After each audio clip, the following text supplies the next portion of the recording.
Hi అండి, నమస్తే. Welcome back to our channel voice of Lakshmi. P Umadevi గారు రచించిన మానవత్వం ఇంకా బ్రతికే ఉన్నది అనే ఒక చక్కటి కథను వినేద్దామండి. కథ మొదలు పెడదామా? కోర్ట్ హాల్ అంతా జనంతో కిక్కిరిసిపోయింది. ఆ రోజు ఒక హత్య కేసు విచారణ జరగబోతోంది. జనం ముఖాలలో ఆతృత, ఏం జరుగుతుందోనన్న ఆసక్తి కనిపిస్తున్నాయి. విచారణ మొదలైంది. పబ్లిక్ ప్రాసిక్యూటర్ తన సీటు నుండి లేచాడు, గౌన్ సర్దుకుంటూ. దోషి హాజరు పెట్టబడ్డాడు.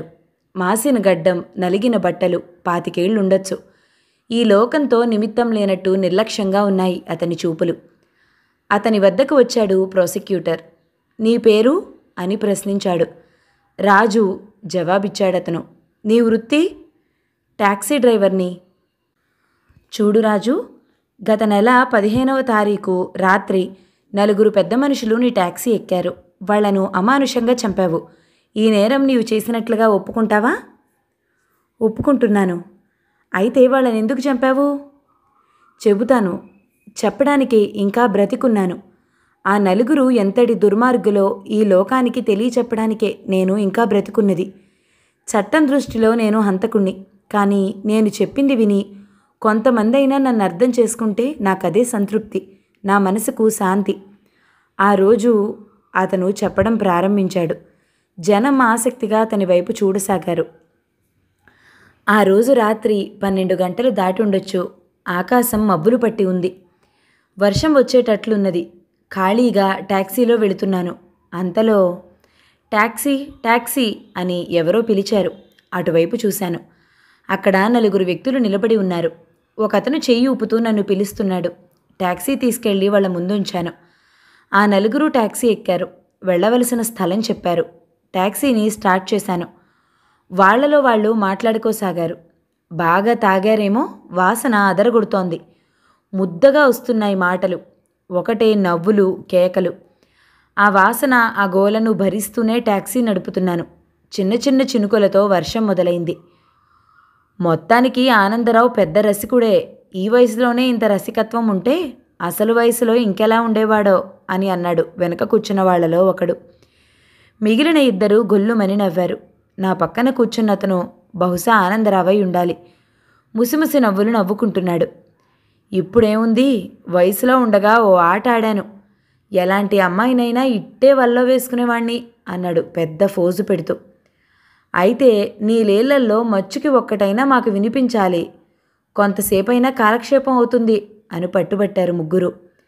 అయితే వినండి అని మొదలుపెట్టాడు. నాకు చిరాకుగా ఉంది. బయట వర్షం ఎక్కువ కాసాగింది. అవి నేను కాలేజీ చదివే రోజులు.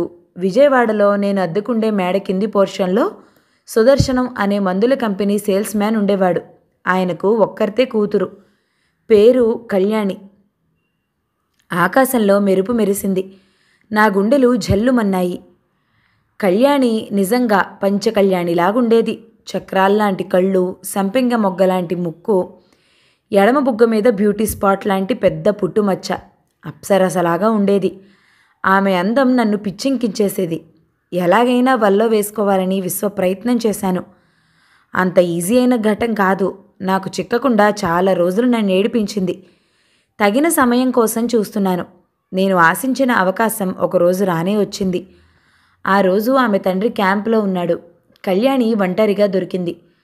కన్నెపిల్లకు వేయవలసిన మహత్తరమైన మంత్రం ప్రయోగించాను. పెళ్లి చేసుకుంటానన్నాను. మొదట బెట్టు చేసింది. నేను కొంత బలవంతం చేశాను. అరచి అల్లరి చేస్తానంది. అరిస్తే నీకే నష్టం, నీ జీవితం అల్లరవుతుందని బెదిరించాను. దానితో నాకు లొంగక తప్పలేదు. కళ్యాణి లాంటి మొండిగటాలను కూడా ఈజీగా లొంగ తీసుకున్నాను. స్టాప్ ఇట్, దాదాపు అరిచినట్లుగా వినిపించింది. ఆ రోజు కళ్యాణి నీకు లొంగలేదు అన్నాడు వెనక కూర్చున్న వాళ్లలో ఒకడు. లొంగలేదని నీకేం తెలుసు అన్నాడు ఆనందరావన్న అతను. ముఖం కందగడ్డలా అయింది. నాకంతా తెలుసు. ఆ కళ్యాణి తండ్రి నా తండ్రి స్నేహితులు. ఒకరోజు కళ్యాణి తండ్రి మా ఊరొచ్చాడు. ఆనందరావు అనే రాస్కెల్ తన కూతురు వెంటపడేవాడని, ఒకరోజు తన ఇంట్లో లేని సమయంలో బలాత్కరించబోయాడని, తన కూతురు కేకలు పెట్టగా చుట్టుపక్కల వాళ్ళు వచ్చి దేహశుద్ధి చేశారని, అది కక్షగా పెట్టుకుని లేనిపోనివి కల్పించి వచ్చిన సంబంధాలన్నీ చెడగొడుతున్నాడని నా తండ్రికి చెప్పగా విన్నాను అని ఆగాడతను. ఆనందరావు తేలికుట్టిన దొంగలా గమ్మున ఉండిపోయాడు. నాలో రక్తం వేడెక్కసాగింది. బయట వర్షం కూడా ఇంకా ఎక్కువ కాసాగింది. అతను మళ్ళీ చెప్పడం మొదలుపెట్టాడు. నా తండ్రి బలవంతం మీద ఆ అమ్మాయిని చూడక తప్పింది కాదు. అందంగానే ఉన్నది, కానీ బొత్తిగా ఫ్యామిలీ టైపుగా ఉంది. అటువంటి గుదిబందను కట్టుకుంటే నా సరదాలు బంద్ అయ్యే ప్రమాదం ఉంది. అందుకనే నాకు నచ్చలేదు. నా అభిరుచులకు అనుకూలంగా ఏ మోడర్న్ గర్ల్ అయితే బాగుండేది, కానీ మా నాన్న మాటను కాదనలేకపోయాను. తండ్రి మాట నిలబెట్టడానికి ఆమెను పెళ్లి చేసుకోవడానికి అంగీకరించాను. సరిగ్గా ముహూర్తం సమయానికి పెళ్లి కూతురు కనపడటం లేదన్నారు. అందరూ హడావుడిగా వెతికారు. కళ్యాణి ఎక్కడా కనపడలేదు. పెళ్లి పీటల వరకు వచ్చి పెళ్ళి ఆగిపోయింది. కొందరు ఆ అమ్మాయి ఎవరితోనో లేచిపోయి ఉంటుందన్నారు. అవమానం భరించలేక కళ్యాణి తండ్రి గుండెపోటుతో మరణించాడు. అబద్ధం, శుద్ధ అబద్ధం. కళ్యాణి తండ్రి చనిపోవడానికి కారణం అది కాదు అని అరిచాడొకడు. ఆ రోజు కళ్యాణి లేచిపోలేదు.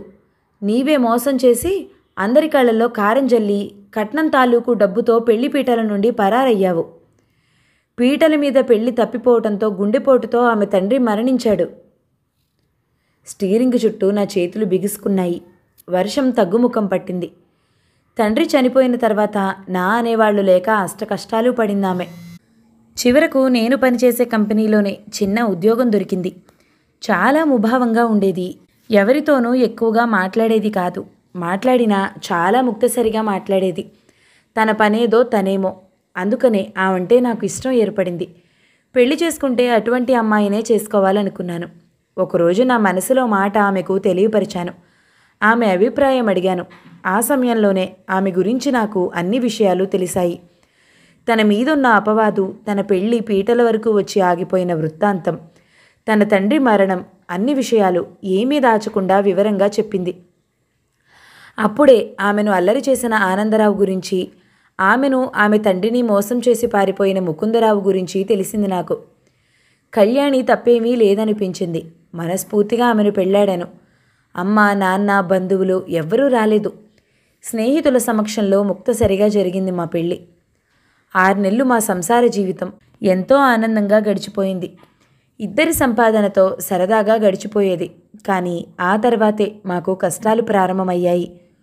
ఒకరోజు కంపెనీ మేనేజర్ కళ్యాణితో అసభ్యంగా ప్రవర్తించాడు. ఆవేశంలో చేయి చేసుకున్నాను. ఆ కక్షతో ఆ రాస్కెల్ నన్ను ఉద్యోగం నుంచి తొలగించాడు.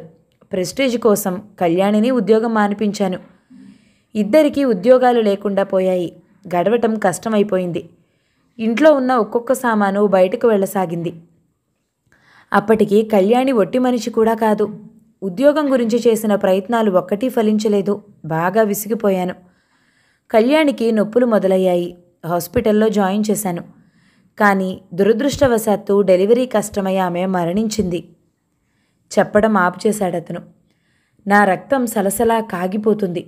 అప్పటి వరకు మౌనంగా ఉన్న 4వ అతను బిగ్గరగా నవ్వాడు. శభాష్ కరుణాకరం, చాలా తెలివిగా కథను ముగించావు అన్నాడు. కథేమిటి? అసలు జరిగిందదే. బలహీనంగా ఉన్నదేమో, బిడ్డను కనలేక చనిపోయిందామె. అతని కంఠం తీవ్రంగా పలికింది. అంత అబద్ధం. ఆమె చనిపోలేదు. ఆమెను, ఆమె బిడ్డను నిర్దాక్షిణ్యంగా వాళ్ళ కర్మానికి వాళ్లను వదిలేసి నీ సుఖం కోసం పారిపోయావు. ఆ తల్లి బిడ్డ అనాథలైపోయారు అన్నాడు ఆ 4వ అతను. Don't talk rubbish. నేనంత కసాయివాణ్ణి కాదు, పెళ్ళాం బిడ్డలను వదిలి పారిపోవడానికి అన్నాడు కరుణాకరం అన్న అతను. నీవెంత దయాపరుడవో నాకు తెలుసు. ఆ తర్వాత కళ్యాణిని, ఆమె బిడ్డను ఆదరించింది నేనని నీకు తెలీదు అన్నాడు 4వ అతను వ్యంగ్యంగా. అసలేం జరిగింది మూర్తిగారు? అంతా వివరంగా చెప్పండి అని సంతోషంగా అడిగారు మిగిలిన ఇద్దరు. వాళ్లకు కరుణాకరం మీద పీకల దాకా కోపం ఉంది. ఏముంది, ఈ మహానుభావుడికి ఉద్యోగం దొరకలేదు, కష్టాలు పడలేకపోయాడు. అంతలో మేనమామ దగ్గర నుంచి ఉత్తరం వచ్చింది. మంచి ఉద్యోగం, హోదాలతో పాటు బరువైన కట్నంతో తన కూతురుని ఇస్తాను, వెంటనే బయలుదేరి రావాల్సిందిగా. మంచి అవకాశం వచ్చింది. అనవసరంగా కష్టాలు పడటం ఎందుకనుకున్నాడు. 1 ఫైన్ మార్నింగ్ భార్యాబిడ్డలను వదిలేసి చెక్కేశాడు. దానితో కళ్యాణి, ఆమె బిడ్డ అనాథలై రోడ్డు మీద పడ్డారు అని ఆపుచేశాడతను. అప్పుడు వాళ్లను నీ ఉద్ధరించావా అని అడిగాడు కరుణాకరం క్రోధం నిండిన గొంతుతో. అవును, ఒకరోజు నా భార్య కళ్యాణి తలవని తలంపుగా కలవడం జరిగింది. కళ్యాణి నా భార్య చిన్ననాటి స్నేహితురాలి కష్టాలు విని జాలిపడి నా భార్య ఆ తల్లిని బిడ్డను మా ఇంటికి తీసుకునొచ్చింది. ఈ పెద్ద మనిషి ఇంకా తిరిగి వస్తాడని ఎదురు చూసింది. ఆమె ఆశ నిరాశ అయింది. ఆమె దురదృష్టం కొద్దీ ఆమె బిడ్డ కాస్త గుటుక్కుమన్నాడు. ఆ షాక్తో పిచ్చిదైపోయింది. ఒకరోజు ఎవరికీ చెప్పకుండా ఏటో పోయింది. పాపం ఎక్కడున్నదో ఏమైందో అని ముగించాడతను. నా నరాలు తెగిపోతున్నట్లుంది. దొంగ రాస్కెల్స్, సంఘానికి చీడపురుగులు. అటువంటి చీడపురుగులను కొన్నైనా ఏరిపారేయాలి. వాళ్లను మట్టు పెట్టితే గాని వాళ్ల చేతిలో అమానుషంగా బలైపోయిన ఆ స్త్రీమూర్తి ఆత్మకు శాంతి లభించదు. వర్షం పూర్తిగా వెలిసింది. రూట్ మార్చాను. వాళ్లదేమీ గమనించే స్థితిలో లేరు. వాళ్లలో వాళ్ళు ఇంకా వాదించుకుంటున్నారు. ఒకడు చేసిన తప్పులు ఇంకొకరు ఎత్తిపొడుచుకుంటున్నారు. మందు ప్రభావంలో ఒళ్ళు మరిచి తిట్టుకోవడం మొదలుపెట్టారు. తిట్టుకుని అలసిపోయారేమో. కొంతసేపటికి మాటలు వినిపించటం లేదు. చాలా దూరం తీసుకుని వెళ్ళాను. ఊరికి దూరంగా వాళ్ళు అరిచి గీ పెట్టినా ఏ సహాయమూ అందని చోటికి తీసుకువెళ్ళాను. అప్పటికే 2 మంచి నిద్రలో ఉన్నారు. మిగిలిన 2 నిద్రావస్థతో జోగుతున్నారు. అదే మంచి అవకాశం అనుకున్నాను. సడన్గా ఒకచోట కారాపాను. వాళ్ళని గమనించాను. మత్తుగా పడుకున్నారు. నిశ్శబ్దంగా కారు దిగాను. ఆకాశం నిర్మలంగా ఉంది. కానీ నా గుండెల్లో ప్రతీకార జ్వాలలు రగులుతున్నాయి. వెంటనే కారు డోర్స్ 4 తెరవకుండా చేశాను. వాళ్ళ వైపు చూశాను. ఇప్పుడు వాళ్ళు బోనులో బంధించబడిన పులులు నా చేతిలో చిక్కారు. దయాదాక్షిణ్యాలు లేకుండా చంపాలి. ఏ అమానుష కృత్యాలతో ఒక స్త్రీ జీవితాన్ని కుక్కలు చింపిన విస్తరిగా చేశారో ఆ విధంగానే వీళ్ల శరీరాలను కూడా అమానుషంగా కాల్చి చంపాలి. అప్పుడు కానీ నాకు మనశ్శాంతి ఉండదు. డిక్కీలో ఉన్న 2 టిన్నుల పెట్రోల్ తీసుకున్నాను. కారు మొత్తం కుమ్మరించాను. దానితో మెలకు వచ్చి లేచారు. మత్తు పూర్తిగా దిగిపోయింది. తలుపులు తెరవడానికి ప్రయత్నించారు. లాభం లేకపోయింది. గ్లాస్ విండోస్ నుండి బయటపడాలని ప్రయత్నించారు. ప్రయోజనం లేకపోయింది. బండల్లాంటి శరీరాలు రాలేకపోయాయి. ముందు వెనుక గ్లాసెస్ పగలగొట్టాలని చూశారు. కుదరలేదు. నేను చేసిన బోన్లో చిక్కుకుని ప్రాణభీతితో పిచ్చెక్కిన కుక్కల్లాగా ఉన్నారు. తృప్తిగా నవ్వుకున్నాను అన్ని రోజులకు. అగ్గిపుల్ల వెలిగించాను. వాళ్ల ముఖాలలో భయం కొట్టొచ్చినట్లు కనిపించింది. చంపొద్దని ప్రార్థించారు. ఎంత కావలిస్తే అంత డబ్బిస్తామన్నారు. నా మనసు కరగలేదు. వాళ్ల ఆకృత్యాలకు బలైపోయిన ఆ స్త్రీ రూపం నా కళ్లకు కనిపించినట్లయింది. వెంటనే నా చేతిలో వెలుగుతున్న ఆ అగ్గిపుల్లను వాళ్ల వైపు విసిరేశాను. అంతే. ఒక్కసారిగా భగ్గుమని మంటలు లేచాయి. ఆ నలుగురు చావు కేకలు పెడుతున్నారు. నా గుండెల్లో అంతులేని తృప్తి, నా మనసుకు శాంతి, నా హృదయం ఆనందంతో ఉప్పొంగిపోయింది. సంతోషంతో తనివి తీరా నవ్వుకున్నాను. బిగ్గరగా నవ్వుకున్నాను. నలుగురు మాడి మస్సైపోయారు. దానితో నా కసి తీరింది. ఆవేశంగా చెప్పుకుపోతున్నాడతను. ఆ దృశ్యం తలుచుకుని అక్కడి జనానికి ఒళ్ళు జలధరించినట్లయింది. అయితే ఎవరో ఒక స్త్రీకి దోహం చేశారని వాళ్ళ నలుగురిని చంపానన్నావు. కానీ ఆ 4వ అతను కళ్యాణిని ఆదరించాడు కదా, అతనిని కూడా ఎందుకు చంపాల్సొచ్చింది అని ప్రశ్నించాడు ప్రాసిక్యూటర్. జనం ఆసక్తిగా చూస్తున్నారు అతనిని. వాడు దుర్మార్గుడే. ఆమె జీవితాన్ని పూర్తిగా నాశనం చేసింది వాడే. వాడి పేరు భైరవమూర్తి. కళ్యాణి పిచ్చిదై ఎటో వెళ్ళిపోయిందని చెప్పాడు. అదంతా అబద్ధం. ఆడదానికి ప్రాణం కన్నా మిన్నైన శీలాన్ని హరించాడు వాడు. అంతేకాదు, డబ్బుకి కక్కుర్తిపడి ఆమెను సానికొంపలకి అమ్మేశాడు. పెట్టుబడికి 4 వచ్చే వరకు అక్కడ పీల్చి పిప్పి చేయబడిందామె. ఎన్నో కష్టాలు, బాధలు ఆమె అనుభవించింది. ఎందుకు? దానికి కారణం తను పోతే తన బిడ్డ అనాథైపోతాడనే కడుపు తీపి. బిడ్డ మీద ప్రేమ కొద్దీ చావలేక బ్రతికింది. ఆ బిడ్డను కూడా ఈ సంఘం సరిగా బ్రతకనీలేదు. అతని జన్మ అక్రమమైందని అనుక్షణం హేళనలతో, అవమానాలతో హింసించింది. ఆ తల్లి ఆ బిడ్డ కోసం, ఆ బిడ్డ ఆ తల్లి కోసం అనుక్షణం చస్తూ బ్రతికారు. చివరకు రోగాలతో తీసుకుని చనిపోయింది ఆ తల్లి బిడ్డను అనాథ చేసి. ఇన్ని ఘోరాలకు కారణం ఎవరు? ఆ నలుగురే. అందుకనే నిలువున కాల్చి చంపాను. అతని కళ్ళ నుంచి ధారాపాతంగా కన్నీరు కారుతుంది. తప్పు చేసిన వాళ్లను శిక్షించడానికి చట్టం ఉంది. చట్టాన్ని నీ చేతుల్లోకి తీసుకోకూడదు అన్నాడు ప్రాసిక్యూటర్. చట్టం, న్యాయం. ఒక ఆడదానిని సజీవంగా సమాధి చేశారు ఆ నలుగురు పెద్ద మనుషులు. వాళ్లను ఏ చట్టం శిక్షించింది? శిక్షించలేదు. వాళ్ల చేతుల్లో అధికారం ఉంది. వాళ్ల దగ్గర డబ్బు ఉంది. చట్టాన్ని కూడా తలకిందులు చేసే సామర్థ్యం ఉంది. వాళ్ళు సంఘంలో బలవంతులు. ఆ సమయం తప్పితే నేనేమీ చేయలేను వాళ్ళని. అందుకనే వచ్చిన అవకాశాన్ని వినియోగించుకున్నాను. చట్టాన్ని నా చేతుల్లోకి తీసుకుని శిక్షించాను. నీ అభిప్రాయం సరైంది కాదు. నీకు ఆ హక్కు లేదు. లేదని నాకు తెలుసు. కానీ ఇటువంటి కిరాతకుల చేతుల్లో ఒక్క కళ్యాణే కాదు, మన చుట్టూ ఈ సంఘంలో అనేక మంది కళ్యాణుల జీవితం నాశనమవుతాయి. పేదరికం, ఆహార సమస్య, ఉద్యోగ సమస్యల కంటే ఇటువంటి దుర్మార్గుల సమస్య ఎక్కువగా ఉంది. ఒక ఆడది ప్రశాంతంగా బ్రతికే ఆస్కారం లేకుండా చేస్తున్నారు వీళ్ళు. అందుకనే వాళ్లను అంతం చేయాల్సి వచ్చింది. ఒకరి వ్యక్తిగత విషయాలలో జోక్యం చేసుకోవాల్సిన అవసరం నీకెందుకు? అసలు కళ్యాణికి నీకు ఉన్న సంబంధం ఏమిటి? ఆమె ఆమె ఆమె నాకు జన్మనిచ్చిన మాతృమూర్తి. నన్ను కన్న తల్లి లాయర్, నా తల్లి. 2 చేతులు ముఖానికి కప్పుకుని భోరున ఏడుస్తున్నాడతను. కొందరు సానుభూతితో చూస్తున్నారతనిని. యువర్ ఆనర్, ముద్దాయి తన నేరాన్ని ఒప్పుకుంటున్నాడు. తన తల్లికి ద్రోహం చేశారన్న కక్షతో ఈ హత్యలు చేయడం జరిగింది. అందుచేత కోర్టువారు హంతకుడికి తగిన శిక్ష విధించవలసిందిగా ప్రార్థిస్తున్నాను.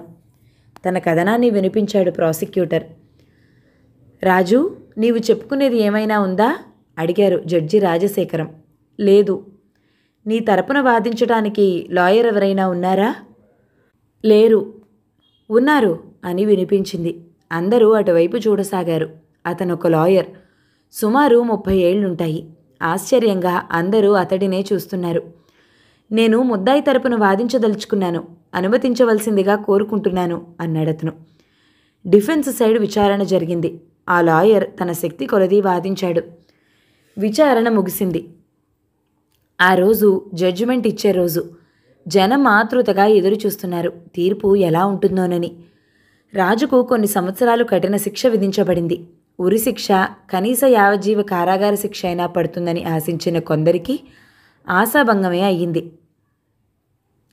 శిక్షాకాలం పూర్తయింది. ఆ రోజు రాజును విడుదల చేశారు. సెల్ నుండి బయటికి వచ్చాడు. అనేక సంవత్సరాల తర్వాత బయట ప్రపంచంలో అడుగు పెడుతున్నాడు. జైలు శిక్ష అనుభవించిన తనను ఈ లోకం ఆదరించదు. అయినా దీనితో తనకు పనేమిటి? ఆదరించకపోతే వచ్చిన నష్టమేమిటి? జీవితంలో చాలా భాగం గడిచిపోయింది. ఈ లోకం అంటే తనకు అసహ్యం అనుకున్నాడు రాజు. ఎదురుగా ఆనాడు తన గురించి వాదించిన లాయర్ చిరునవ్వుతో నిలబడి ఉన్నాడు. తనను ఆహ్వానిస్తున్నాడు. ప్రశాంతత నిండిన ఆ ముఖార విందం, జ్యోతుల్లా మెరిసిపోతున్న ఆ కళ్ళను చూశాడు రాజు. మంత్రముగ్ధుడిలాగా అతనిని అనుసరించాడు. అతడు తన ఇంటికి తీసుకుని వెళ్ళాడు. కడుపు నిండా భోజనం పెట్టాడు. ఆ ఆప్యాయత, ఆదరణకు చలించిపోయాడు రాజు. ఆయనెవరో తనకు తెలీదు. ఎందుకు తనంటే అంత ఆసక్తి చూపుతున్నాడో తెలీదు. ఎంత ఆలోచించినా అర్థం కాలేదు. నిద్ర పట్టలేదు. అస్థిమితంగా అటూ ఇటూ తిరుగుతున్నాడు రాజు. ఎదురుగా ఎవరిదో ఫోటో ఉన్నది. అతను గుర్తుకొచ్చింది. వాడు భైరవమూర్తి. వాడి ఫోటో ఎందుకుంది ఇక్కడ? అంటే ఈ లాయర్కు వాడికి ఏం సంబంధం? వీడికి సంబంధించిన ఇంటిలోనా నేనున్నది? ఆవేశంలో పిడికిలి బిగుసుకుంది. ఏం మోసం చేయడానికి వీడు నన్ను ఇక్కడికి తీసుకుని వచ్చాడు? వెంటనే ఈ సంగతి తేల్చుకోవాలి. ఆవేశంగా లాయర్ గదిలోకి అడుగుపెట్టాడు రాజు. గద్దించి అడిగాడు. నోటికి వచ్చినట్టు తిట్టాడు. అన్నిటికీ ప్రశాంతంగా నవ్వుతున్నాడతను. రాజు ఆవేశం దిగజారుతుంది. రాజు, ఆవేశంలో నీకేం చెప్పినా అర్థం చేసుకోలేవు. ఆ రోజు కోర్టులో పతిత అయిన నీ తల్లి గురించి, నీ తల్లికి జరిగిన ద్రోహం గురించి 10 మందికి ధైర్యంగా చెప్పుకోగలిగావు. కానీ సంఘంలో గౌరవ మర్యాదలున్న నా తండ్రి గురించి నేను చెప్పుకోలేకపోతున్నాను. భైరవమూర్తి నా తండ్రి. నా తండ్రి నీ తల్లికి చేసిన ద్రోహం నీ ద్వారా ఆ రోజు విన్నాను. నా మనసు ద్రవించింది. నీ తరపున వకాల్తా పుచ్చుకున్నాను, వాదించాను, నీ శిక్ష తగ్గడానికి ప్రయత్నించాను. నా తండ్రి నీ తల్లికి తీరని ద్రోహం చేశాడు, కాదనను. యాదృచ్ఛికంగా వాళ్ళు నీ ట్యాక్సీలో ప్రయాణం చేయడం జరిగింది. వాళ్ల పాపాలు వాళ్ల నోటితోనే బయటపడ్డాయి. ఆవేశంలో నా తండ్రిని అమానుషంగా చంపావు. ఆ పరిస్థితిలో నీవే కాదు, ఎవరున్నా ఆ విధంగానే చేసేవారేమో. కానీ రాజు, ఎంతో పతితురాలైన నీ తల్లి మీద నీకు ప్రేమున్నట్లే ఎంత నీచుడైనా నా తండ్రి మీద నాకు ప్రేముంది. నా తండ్రిని చంపినందుకు నిన్ను అంతం చేయగలను. అది నాకు కష్టమైంది కాదు. కానీ మనిషి అన్న తర్వాత అనేక బలహీనతలుంటాయి. మనిషి చేసిన తప్పులన్నిటికీ శిక్షిస్తూ పోతే అసలు మనుషులెవ్వరూ మిగలరేమో. శిక్షించడం కంటే క్షమించటంలోనే ఆనందం ఉంది, మానవత్వం ఉంది. అందుకనే నిన్ను ఆదరిస్తున్నాను, ఒక సోదరుడిగా ప్రేమిస్తున్నాను. అతని కంఠం దృఢంగా పలికింది. రాజు మనసు ఏదో తెలియని అయోమయ స్థితిలో ఉంది. ఈ లోకంలో మానవత్వం ఇంకా బ్రతికే ఉంది అనిపించింది. అతని చూపులు ఎదురుగా దయనిండిన కళ్ళతో నిశ్చలంగా ప్రశాంతంగా ఉన్న బుద్ధుడి విగ్రహం మీదనే ఉన్నాయి. కథ సమాప్తం. ఈ కథ గనక మీకు నచ్చినట్లయితే లైక్ చేయండి, షేర్ చేయండి, మంచి కామెంట్ చేయండి. మన ఛానల్ని తప్పకుండా సబ్స్క్రైబ్ చేయండి. Thank you so much for watching. నమస్తే.